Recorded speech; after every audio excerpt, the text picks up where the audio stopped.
Greetings in Jesus' name. It is a blessing to be here this morning and a blessing to hear all these words we have been singing. It is refreshing to just go through all that. It's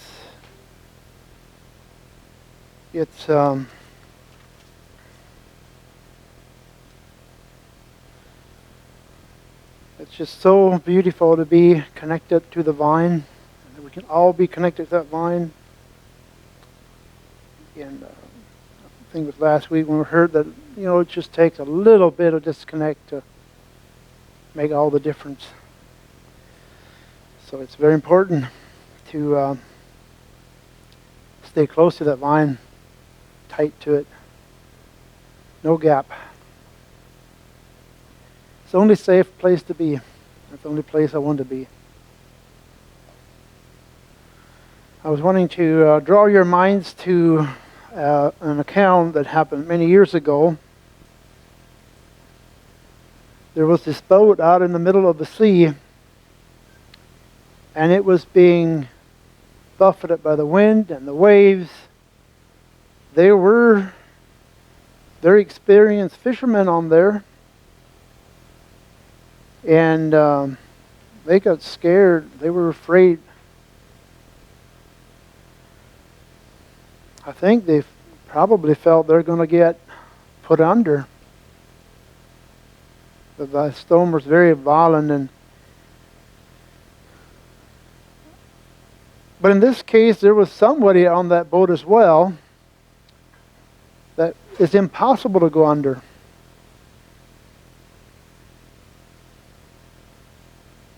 And they turned to him because somehow they knew he was their answer. They cried out to him that, Master, we perish. But he told them not to. And this was Jesus on that boat. He was sleeping. He was not worried about these storms. They didn't even matter to him. They just obeyed his voice like anything else. There's not a storm we go through in our lives that will catch him unawares. I think he would often have to say to us, why are you afraid, you of little faith? Is that not our problem? We're going through this life and we're learning just like they did. Maybe it's a good problem, because if we're learning, that's a good thing. And nothing to be ashamed of. If we learn faith by these things that happen to us, they're good. Though painful,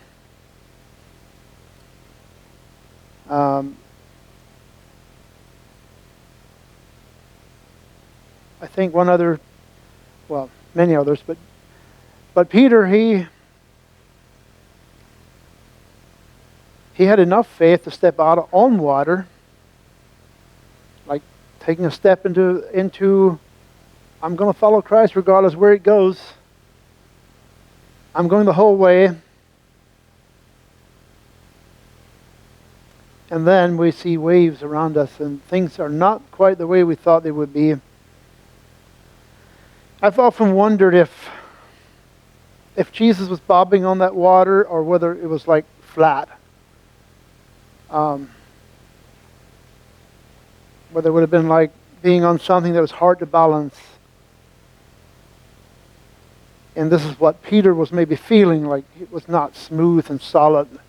It was like maybe moving around and maybe difficult to keep his balance, and he got scared. I don't know how it was. I've often wondered. But the bottom line was he saw the waves and he became afraid. And again, his faith was not strong enough. So this is an encouragement to us that when we go through these battles, that we can come out a little stronger if we learn to cling to that vine and not let go.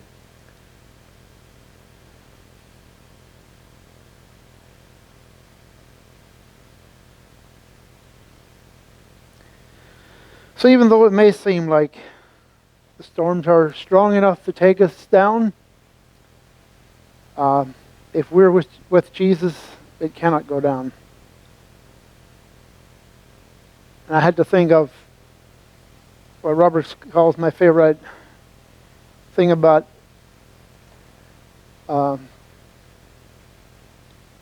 if we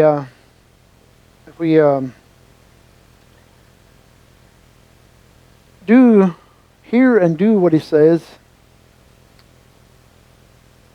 we will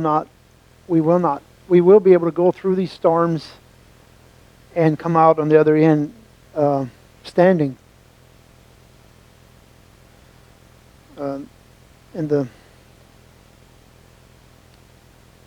There's verse 20, Matthew 7, verse 24 and 25. Everyone then who hears these words of mine and acts on them will be like a wise man who built his house on the rock. The rain fell and the floods came and the winds blew and beat on the house. This time it's not a boat, it's a house by the river or somewhere where the water could affect the foundation. And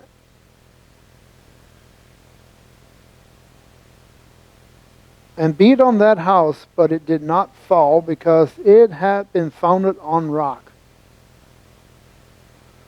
So if we abide by that vine, we will survive. When we get shook off of that vine, we become afraid. And we start dying. And again, if that happens to us, let's remember who's on the boat. Let's remember Jesus' words. They're foundational. They will tide us through. And I would just really like to encourage us all to do that. And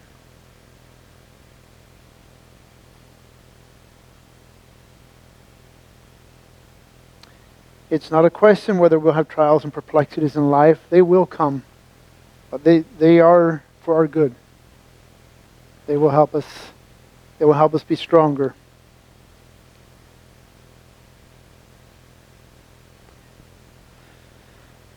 I was kind of disappointed in the Martyr's Mirror when I discovered that not all people that proclaimed Jesus were faithful to the end. I had this false impression that everybody stood for Jesus. But that's not true. There were many people that recanted. We do not want to be of those. Need to take heed, and it definitely is actually hard. It's not. It's so scary that that experienced fishermen thought they were in danger. They knew the water. They knew they were in danger, probably because of their experience. But it didn't help them anything because they were out in the middle where they had no control anymore. And they did turn to Jesus. That is the blessing of all these things. So that's about all I had. And as you all know, that whoever was having the message today sick, and so it'll be like Dwayne shared, we can encourage one another with inspirations or whatever. So feel free to also add or take away or correct what I've just spoken, and hopefully we can be a little stronger when we leave here than when we came. As we abide in that vine, we either grow. If we have no fruit, God will clip us off. So we need to, fruit means, one thing that fruit means is heavy, something heavy. It is a burden. It is like they say about the wheat. The ones that are full of grain, their heads are bent down. If they're standing straight up, they don't have any fruits. They're worthless.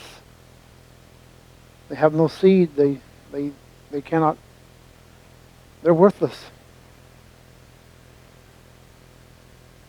It takes that life within the seed to make something happen. And that's how God, I think, operates in the spiritual too. That seed grows, and that seed has to go on. I don't know of any, if there is, but I don't know of any example of a tree or a plant that can just stand there for years and years and years and years and years and years and do nothing. It's either growing or it's dying. And I think we can take that example in our own lives. If we don't pursue forward, we're going to be going backwards. We're going to be going down.